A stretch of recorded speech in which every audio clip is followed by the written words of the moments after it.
hitting the glass right here, scoring a goal, better feeling than scoring a touchdown? Yes. You think? You gotta think about it, bro. It's hard to score a goal, bro. It's hard to score a touchdown, It bro. is, but like, it's easier to score a touchdown than a goal, bro. A good year for receivers, like 10 tutties. Ooh, a wing, they be having like 50 goals in a year. 50? Nah, not 50. There you go. 30. They play more games. I gotta be honest, when I saw that clip, I was like, it's way, way, way harder to score a touchdown than a goal.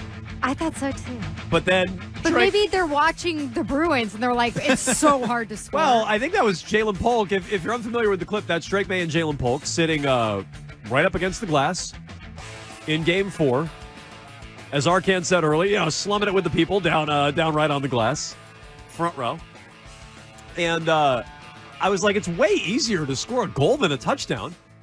But then Drake Maye did throw math right in my face, and he's like, well, yeah, they score like 50 goals, but they play 80-something games. I'm like, oh, yeah, duh. So I don't know where I come down on that one. I did like Jalen Polk pointing out how slippery the ice is. Slippery. I thought that was He's not lying. It's He's not astute. wrong. It was an especially astute observation, I thought. I said, boy, Patriots got a good one here at 37. Nothing sneaks by that guy. So I was a little charmed by that. I'm not gonna lie. I was charmed when Drake Maye came on. I was a little charmed by that video. I try not to have my heartstrings tugged at too much. I'm so far past that. Yeah, I try not to have any of that happen. I try not to get caught up on that wave. But I admittedly was a little caught up there.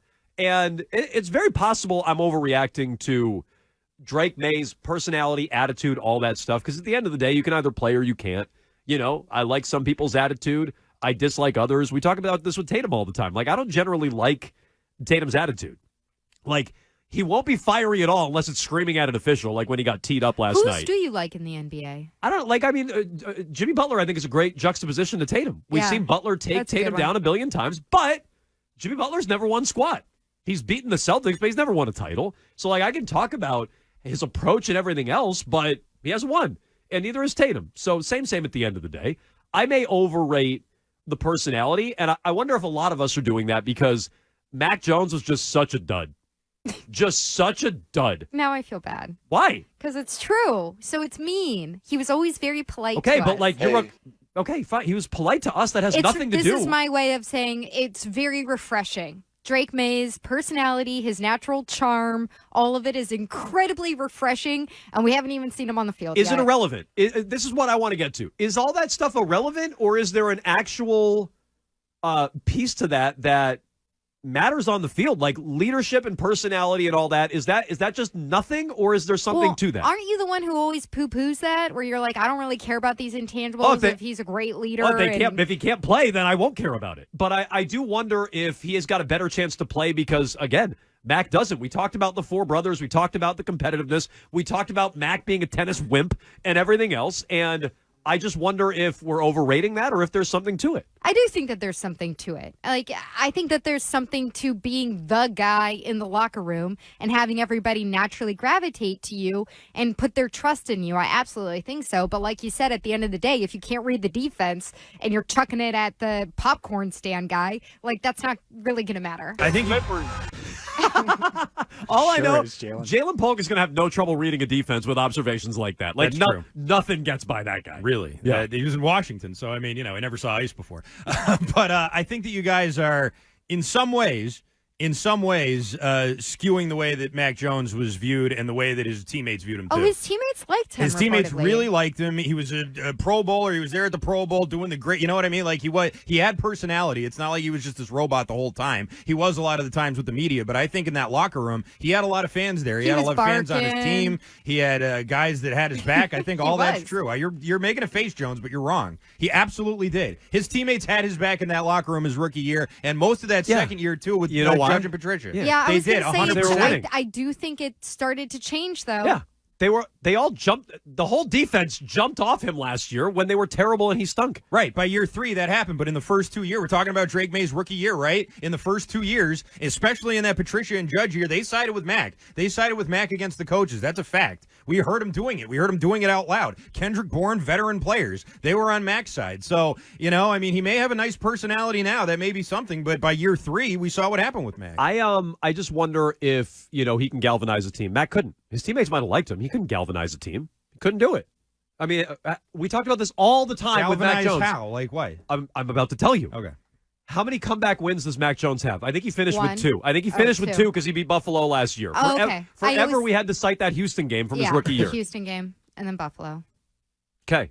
So, like, that when I talk about it, that's what I'm talking about. Getting the team to pull in the right direction. And, hey, guys, you know what? We're not out of this. Like, no one ever believed Mac when he did. They lost every single game when they were down with Mac Jones. But again, that goes back to, like, how much of that is his personality and his natural leadership qualities, that magnetism, and how much of that is, well, this guy, it's going to take him, it's going to take him, like, 12 minutes to get down the field because it's dink and dunk. Yeah, look. So how are we supposed to lead a comeback? Okay, I think Mac was the worst combination of both. I think no one really believed in him. He couldn't galvanize a team, and he stunk on top of it. And so I think Drake May starts out as less of a drip than Mac Jones. I think that's a good place to start. He also has He's way better tools than Mac Jones. Sounds bad. Way better tools. It sounds gross. So those are 2 check marks in favor of Drake May. You mean like physical tools? Yes. Okay, I thought you meant like weapons to throw to. Like, No. No, he's got a better arm. He's more mobile. Okay. He's bigger. Like, just those attributes are way better than Mac Jones. Fine. So those are a couple of places where I think you're starting from a better spot, a higher level. Now, can he play? We're going to find out. I didn't love what I read coming out of rookie minicamp. It's one rookie minicamp, but it's also all we have to go on. It's the first time he was on the field, and all the beat writers are like, yeah, Drake May was fine. But, boy, did you see Joe Milton?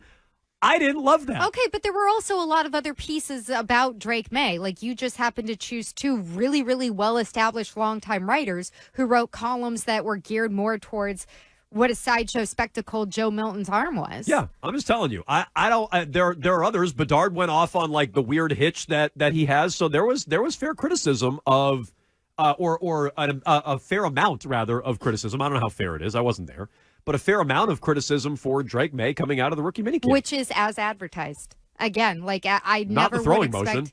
I think his mechanics overall, his footwork for sure. Okay, so his footwork is weird, and it's going to need help. And we haven't even seen him try to do something against the defense. We know that his accuracy is not the best, not the worst, but it's a project. So I don't know why anybody would go into rookie camp, mini camp, saying like, "Oh my God, he's not. He doesn't have this high floor. He's not ready to go week 1." No, this is what he was. So by the way, I'll be fair and I'll react to the reporting, but I think he's starting week 1 because again, who's he competing against? Jacoby Brissett. Yeah, I think he's going to start week 1. Joe Milton, if you're and Joe believing Milton it. too. And there's also different expectations this year. When Matt got here, it was a 7-win team with Cam Newton, and Bill was still here, and there was still sort of the idea that with the right quarterback, they could be back in the driver's seat. I don't think anybody's really seriously thinking that. Now you're coming off a 4-win team. Maybe you think they'll be better, but I don't think Drake May has the same kind of expectations Mac Jones had. Okay, I think that's fair. And he probably has more leeway early than Mac did. Although Mac had a lot of leeway that rookie. People really bought in on that rookie year. Really bought in. For a guy who didn't accomplish a whole heck of a lot, people really bought in on that rookie year. So he had more leeway than maybe we give it credit for.